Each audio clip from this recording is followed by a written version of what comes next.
debts at national, sub-national level immediately to know the quantum of the debts that we owe, because I believe that we don't have the exact size of the debts, know who and who we're owing, and most importantly, know what those debts were used for, or how they were contracted or sourced. Because the law says that all borrowing, all debts is supposed to be used for critical area of development. So where are the benefits of those debts to the people? Because the people are not going to pay it. Where is the benefit? This is time to do the audit and know what we are going through. So essentially, we don't have not just presidential jet.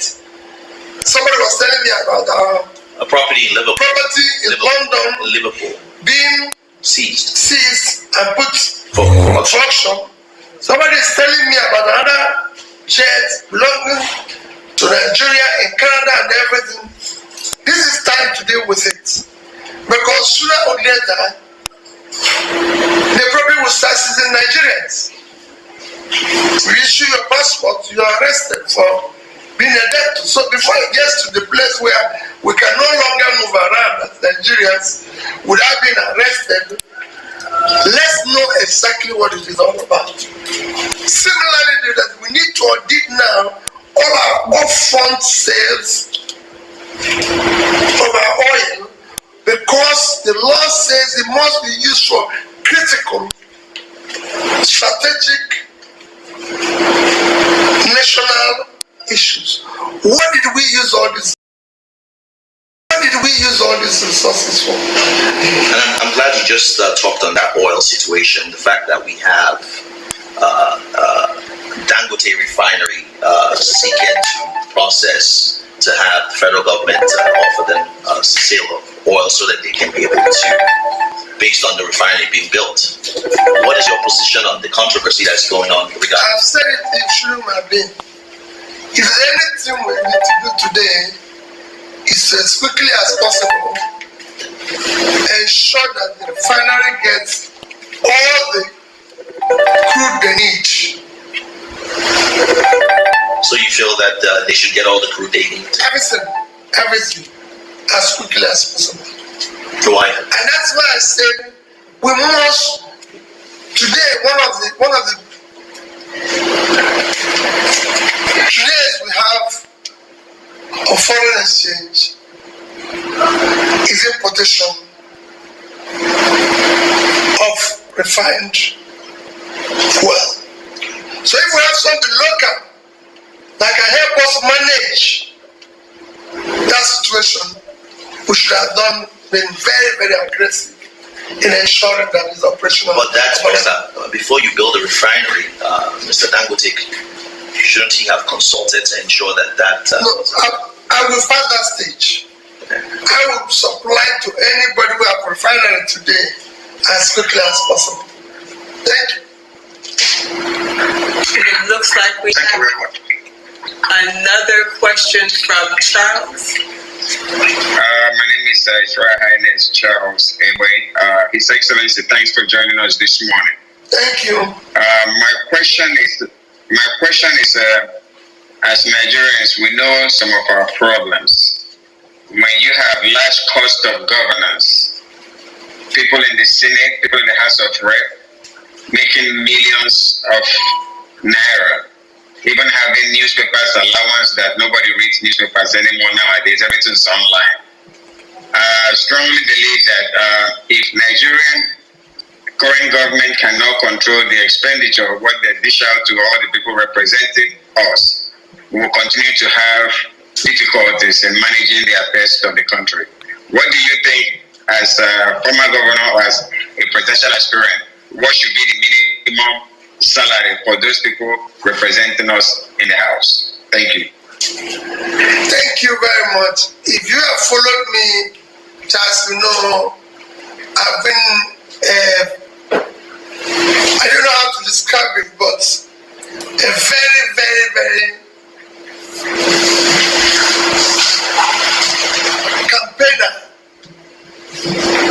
of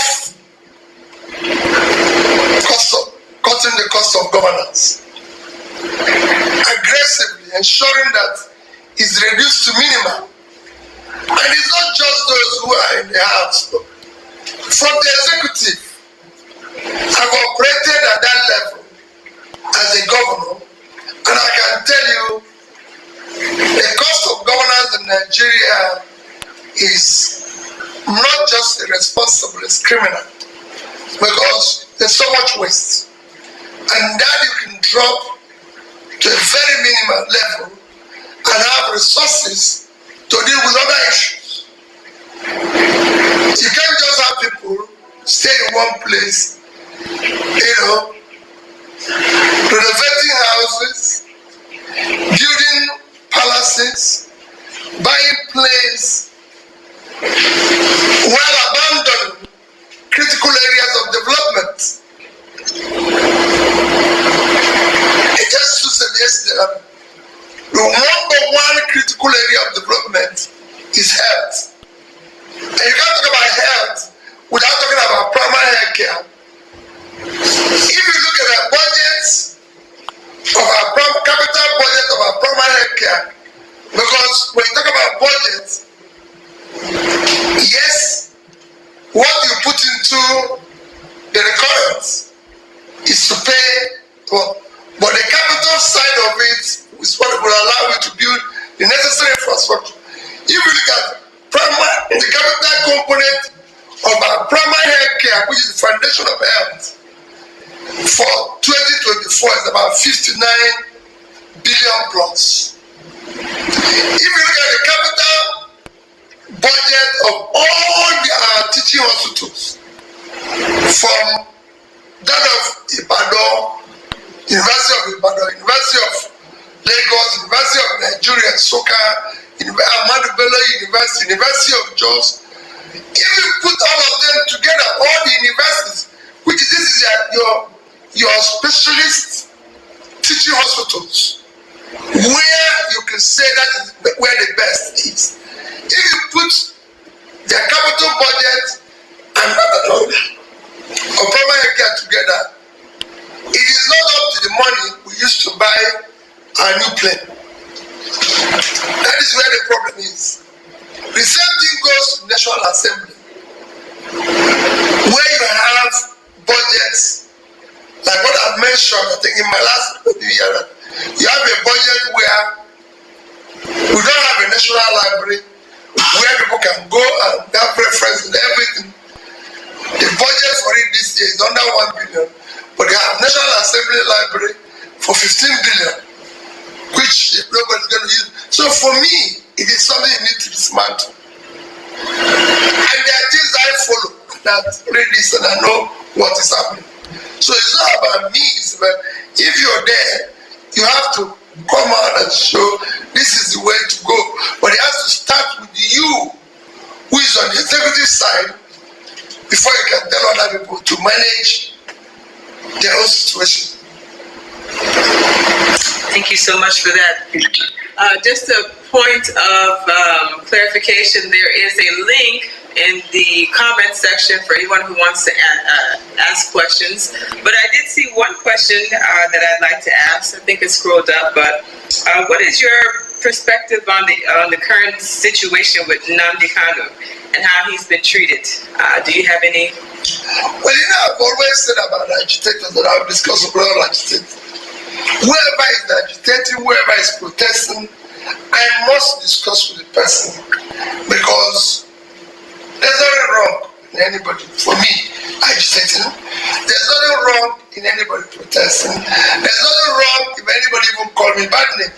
Because if I expect the whole registered voters or the whole 200 million Nigerians to be in love with me, then I'm mad.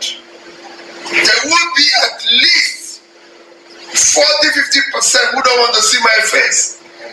All I need to do is to continue to engage them to earn their own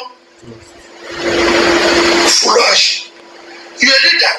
The job of a leader is to every day work hard to find solutions to the problems of the people. Working hard every day to ensure that the people benefit from governance. In so doing, more and more people who want to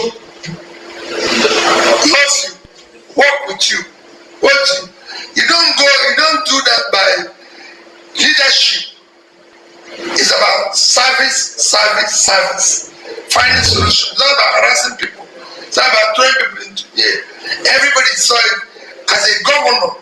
I can say it, no policeman, no military man, no security man will ever say, one day I asked him to do what is wrong, to arrest anybody, to do anything, because it's not necessary. There's so many people who disagree with me as governor, and they help me. When people disagree with me, they're helping you.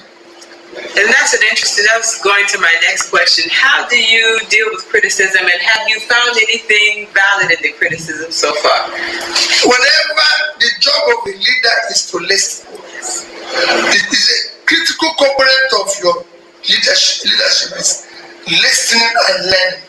If you can no longer listen and learn, you should not lead, because you don't know everything. You must be able, and you must also be able to know that from time to time you must go to the people to be able to evaluate what you're doing, because whatever you do as a leader is demand driven. You're doing what the people want. So if you go, it's like when they sell something in a shop, they say, if you don't like this, you return it to some place. Or if you find anything wrong, it's the same thing with politics. I'm doing something based on what the people demanded and everything, and be able to say,